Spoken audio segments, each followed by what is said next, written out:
भाजप प्रदेशाध्यक्ष चंद्रशेखर बावनकुळे यांच्या संदर्भातली पुढची बातमी। बावनकुळेंचं विधानसभा निवडणुकीतलं तिकीट यंदाही हुकणार अशी माहिती मिळतेय।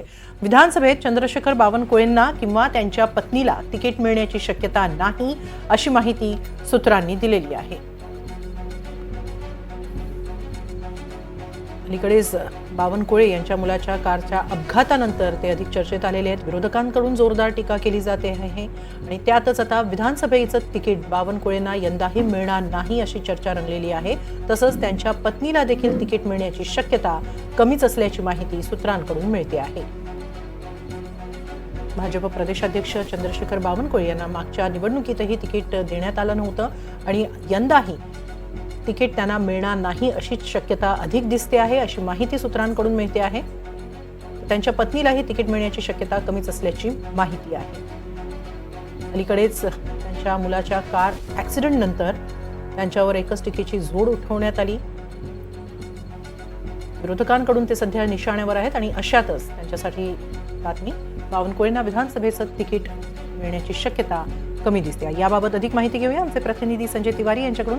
संजय, बावनकुळे यांना यंदाही तिकीट मिळणार नाही किंवा त्यांच्या पत्नीलाही तिकीट मिळणार नाही अशी माहिती मिळते, नेमकी कारण काय?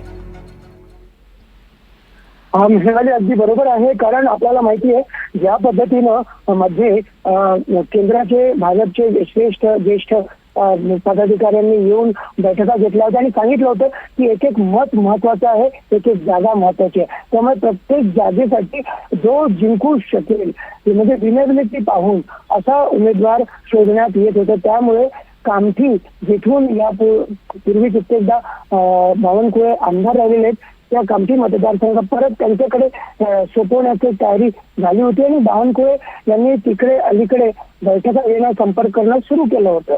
त्यामुळे 2019 सालच्या निवडणुकीमध्ये बावनकुळेंचं तिकीट काढून ज्या टेकचंद सावरकरांना तिकीट देऊन त्यांना आमदार करण्यात आलं होतं त्यांना यावेळेस तिकीट मिळणार नाही हे जवळपास स्पष्ट झालं होतं। पण आता संकेत बावनकुळेचे जे काही ऑडिट प्रकरण झालेलं आहे या प्रकरणानंतर परिस्थिती बदलली आहे।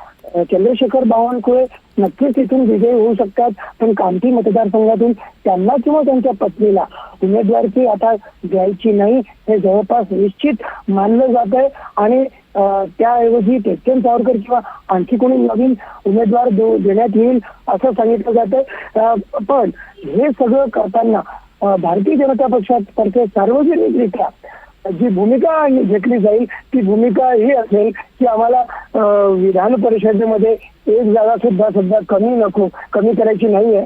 महायुतीतील एक जागा विधान परिषदेसाठी महत्वाची आहे।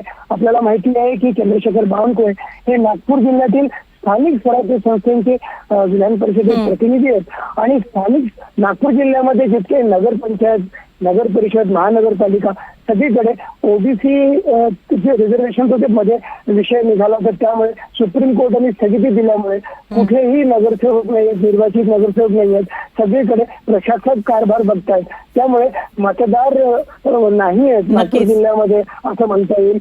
फक्त नागपूर जिल्हा परिषदेचे आणि पंचायत समितीचे सभापती जे साधारण 70-72 असे मतदार आहेत। 600 एकूण मतदारांपैकी किमान त्यामुळेच बावनकुळेंना यंदाही तिकीट नसताना आता पुढे आणखीन त्यांच्यासाठी कोणती जबाबदारी असेल पक्षाकडून हे पाहणंही महत्त्वाचं ठरेल। धन्यवाद संजय, आपण दिलेल्या सविस्तर माहितीबद्दल।